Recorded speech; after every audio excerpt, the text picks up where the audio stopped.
Good afternoon, ladies and gentlemen. It's a pleasure to be here. The lights are just too bright in this way. I think that's where we need them more. It's an after-lunch session. We'll wake you all up. Thank you for having me here. It's truly a pleasure. There are a lot of friendly faces one sees here, so it makes this afternoon all the more special. Just to give you a quick introduction, Invest India is the National Investment Promotion and Facilitation Agency. It's actually the first point of contact for any foreign investor coming into India. And it provides the complete comprehensive set of services, which is showing them the strategy, hand-holding them, getting them the approvals. And now Invest India plays an active role in policy formulation, etc. So when I was asked to come here and speak to all of you, you all are the doyens of this industry, so there's little else I could have added to it. What I thought is if I can just share with you a perspective of what is happening as investment in India and what has been happening in the past 36 months. That's the first element, which will give you a perspective of the kind of investment interest or activity which is happening in the country.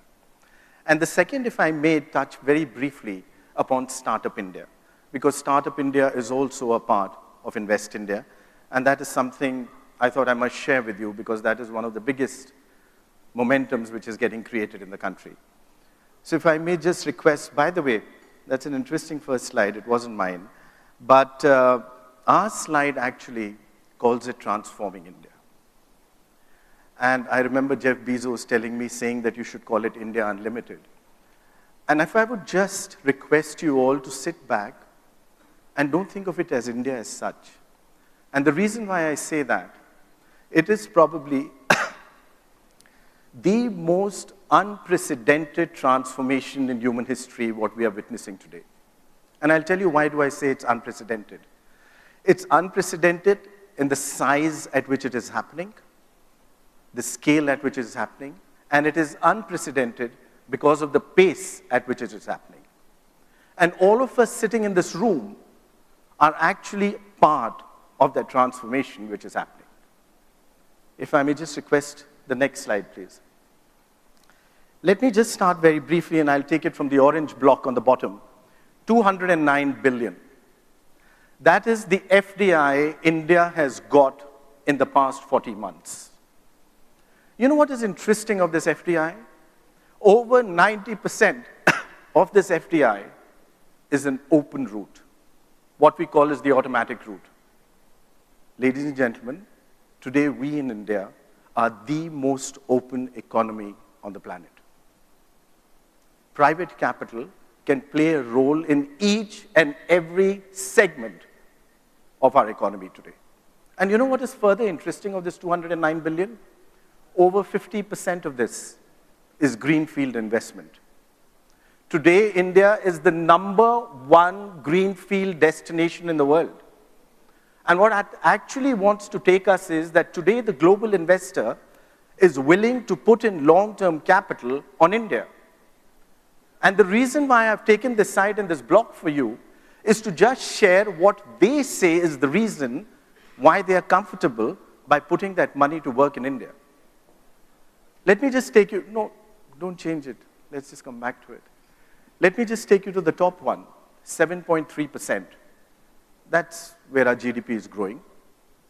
And let me just, India's 29 states, if I break it, let's say, into 3 engines of an aircraft. I have only about 8 or 9 states today which are growing at 7.3% plus. That means only 1 engine is firing this aircraft as we sit. The second engine is going to start firing in the next 12 to 18 months. They're at about 5.5 to 7%. The third engine is going to start firing between 24 to 36 months.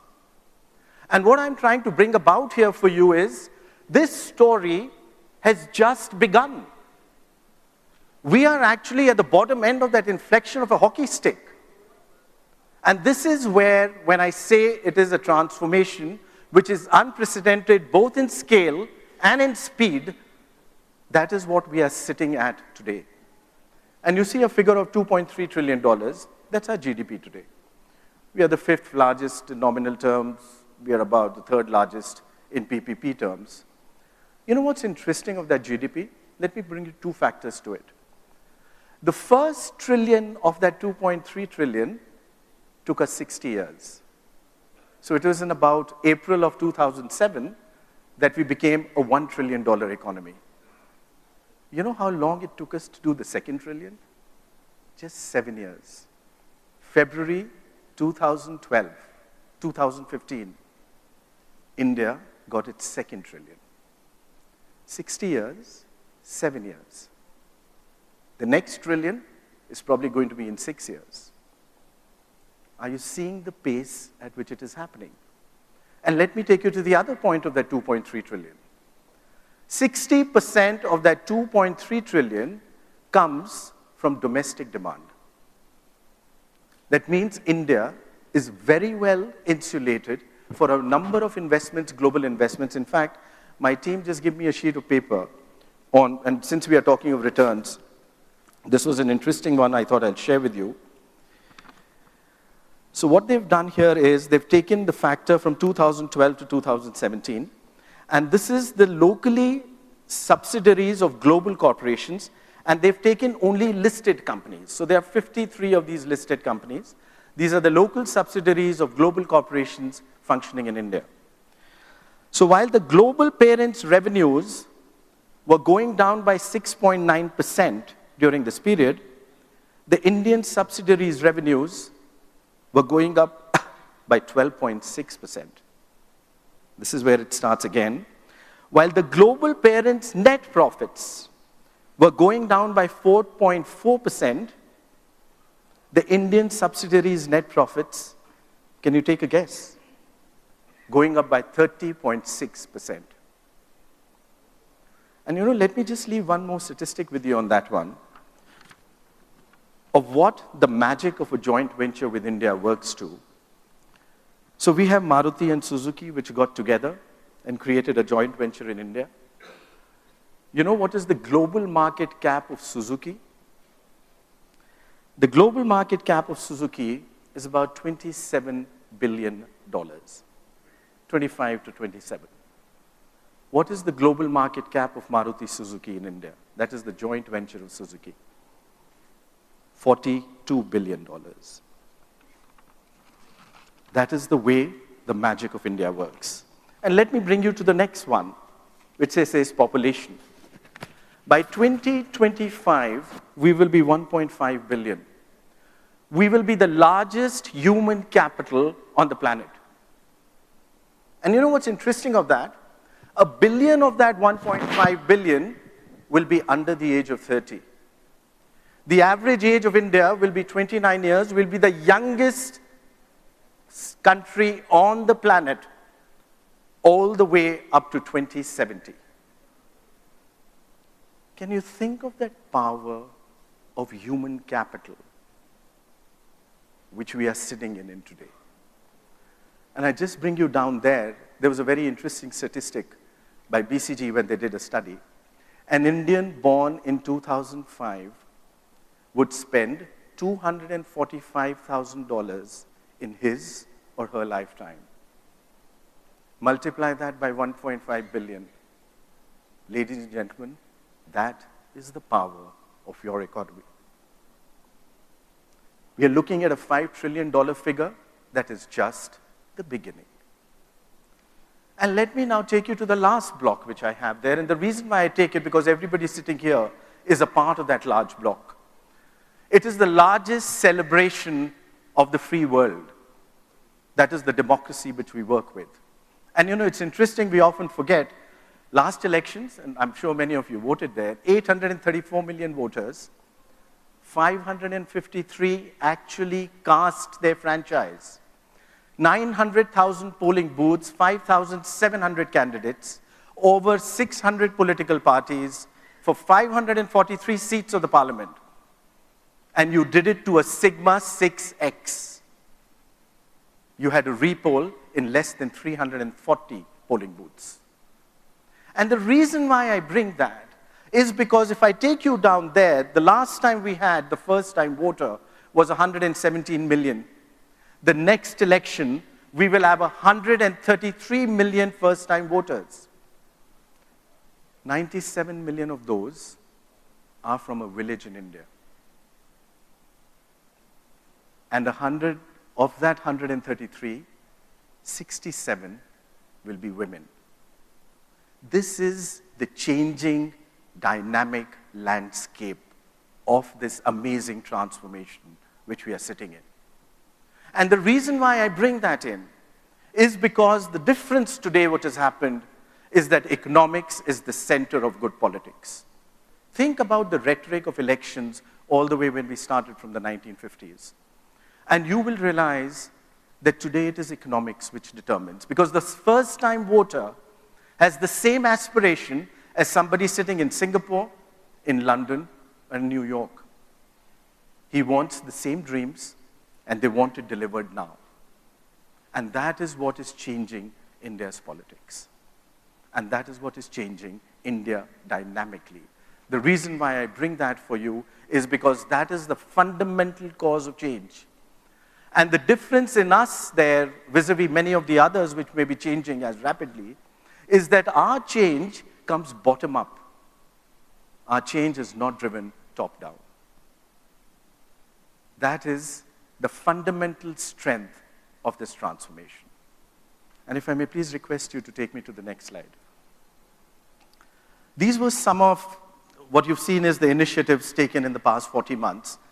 Let me just pick up one or two of them. So on the left, what you have is the Aadhaar Jan-Dhan mobile. This is what we call is the India stack.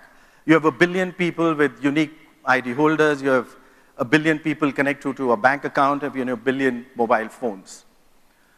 You know what's interesting? So if you look at it last year, for the first time in the world's corporate and economic history, a company could get 100 million new customers in 180 days at 1/6 the acquisition cost of what it is in that industry globally. And that happened because this is what has happened on your India stack.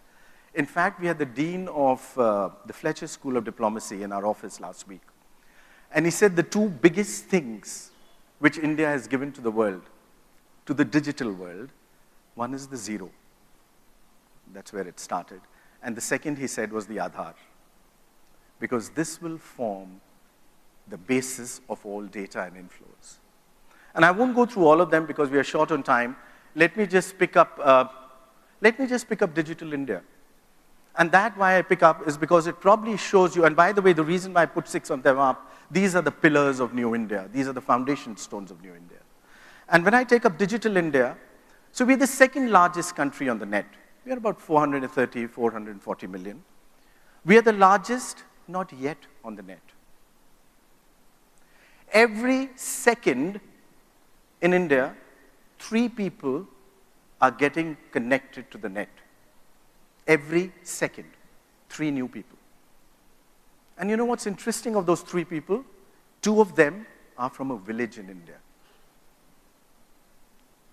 You know, by 2025, you'll have about 800 to 850 million people connected on the net. We'll be the largest English speaking on the net. We'll also be the largest on a non-English speaking on the net. And the reason why I brought up Digital India, and if you remember when I spoke to you about 1.5 billion, I didn't call it population, I said human capital. And the reason why I called it human capital, because this is the actual democratization of opportunity and of sharing of the goodness of what is happening in India. You know, just think about it. If you ever need anything in India, or to partake in the goodies of the growth of India, you need either a birth certificate. And you know about 11% of the world's population lives in our villages.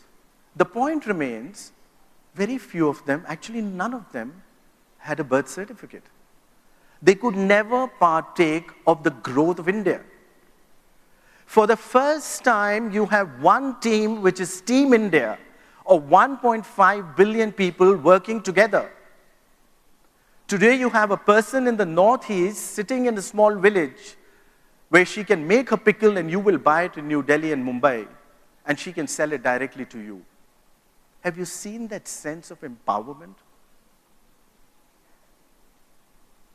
Just imagine that strength of opportunity.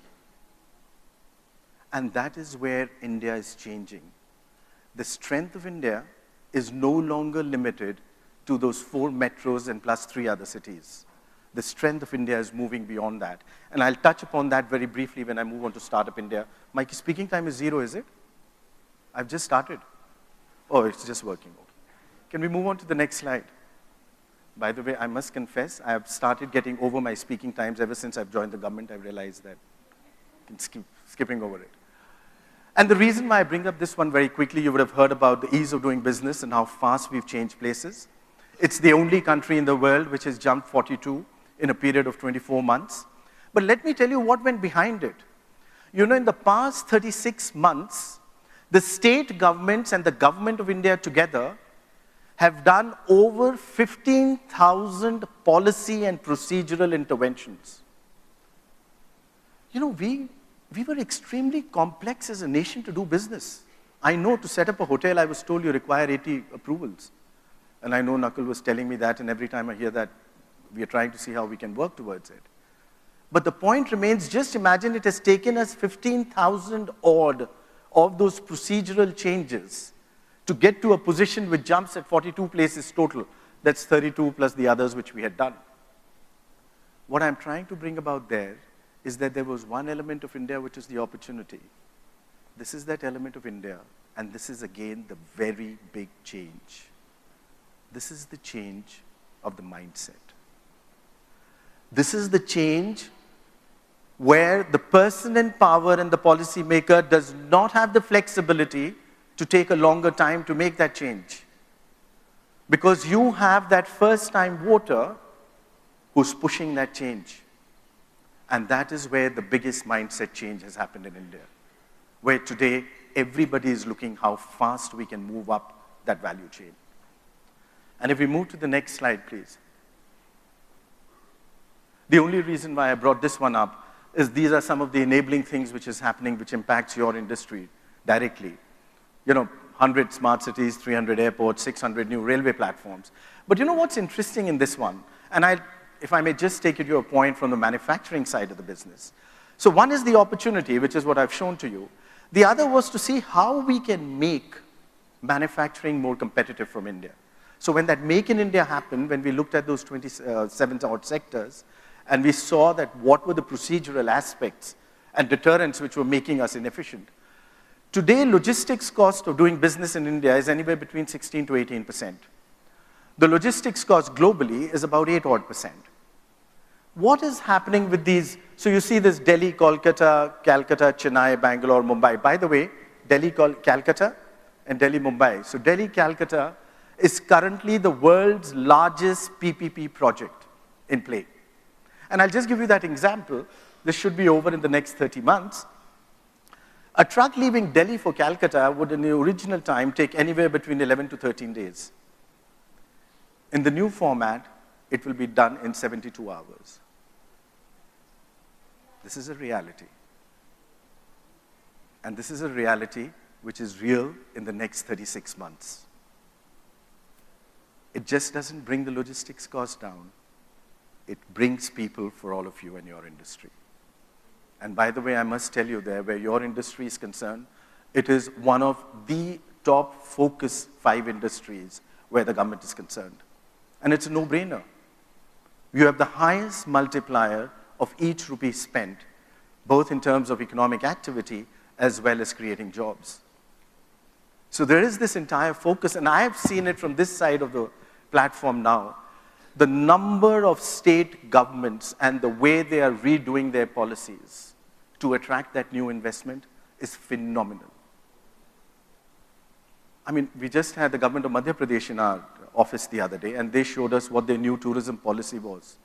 I think it was exceptional. It was unbelievable for someone like me who spent close to 3 decades of his life in the private sector and has just been a part of the government for 3 years, to actually see so much happen in only 36 months. That's just one of them. I would strongly urge you to go and do that. But since you are the masters of tourism, let me not spend more time on that, but let me get to the next slide, please. And I must touch on Startup India. And the reason why I do that, so Invest India is also a part of Startup. We are the executing arm of Startup India. And Nakul and his family have a lot to do with it. I must mention that. But one of the things was, so this morning we had the board meeting at SIDBI. And we have started this 10,000 crore fund from the government where we'll be funding startup funds. So funds which will be ongoing funding into startups. And one of the funds we funded this morning, or we agreed to fund this morning, and I was seeing their portfolio, it had invested in a tourism/wedding-related startup. And you know what was the return they had in the past 16 months? 7x. It was unbelievable. The kind of returns which are coming out in the industry here, can we just take it to the next slide, please? This is a very quick snapshot of what is happening in the startup world. By the way, before we start on this, India today is the second largest startup nation in the world, just behind the US. And let me tell you something more interesting. On a run rate basis, today, we are the #1 startup nation. Israel is at about 2.5 startups a day. We are at 3.5 startups a day. And mind you, it has just begun.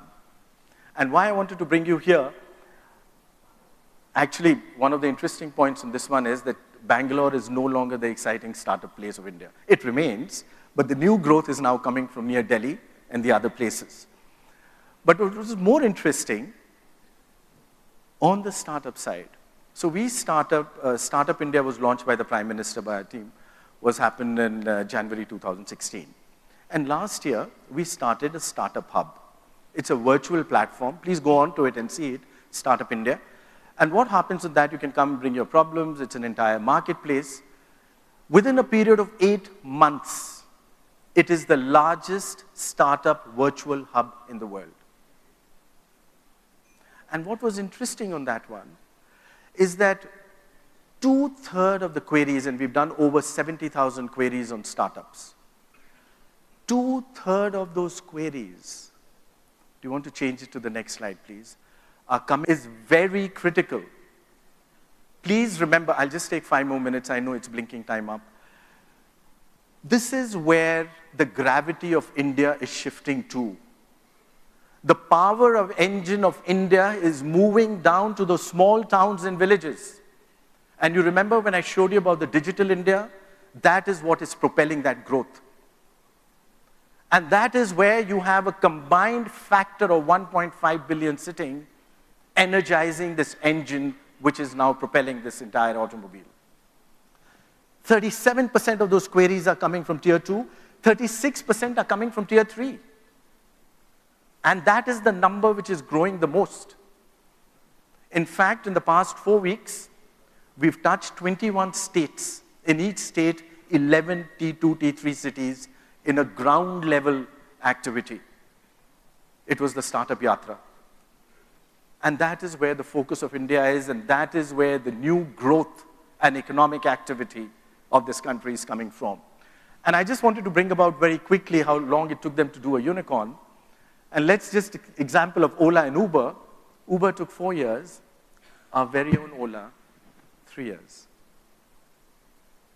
The market is unparalleled.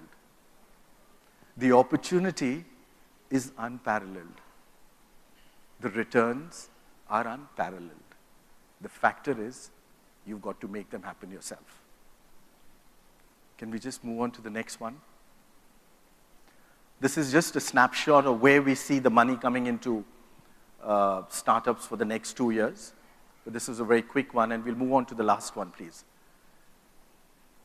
The next one. And I just wanted to take a moment on this one for you. You know, every country had an IPA. India did not have one. We started this in March 2015 when I came in. Within 3 years, so you have the ease of doing business ranking by the World Bank that ranks countries on ease of doing business. The UN, UNCTAD, ranks the countries' IPAs. Year before last, in 2014, when they ranked, India was not in that list of 118. Last year, India was number 1. Invest India was judged as the best IPA in the world at a budget of less than 2% of my competitor. And the reason why I bring this to you is, today I have 118 of these youngsters. Each one is from premier schools. The average age of my team is 29, 30, which is the average age of India. But what is interesting is that each one of these youngsters has taken a 7 to 95% pay cut to join. They wanted to do it only because they wanted to see India grow. And let me tell you another thing which they've done, and let me just give you one example. There's a company called Vestas. It's a Dutch company. It's the world's largest wind power company. The team went and met them and convinced them to create, they have to make those blades for those wind turbines, to create a blade manufacturing company in India. From the day their head office gave approval to the day the first blade rolled out of their factory in India. So they've been in about 15, 16 countries, and the team asked them, where was your best experience?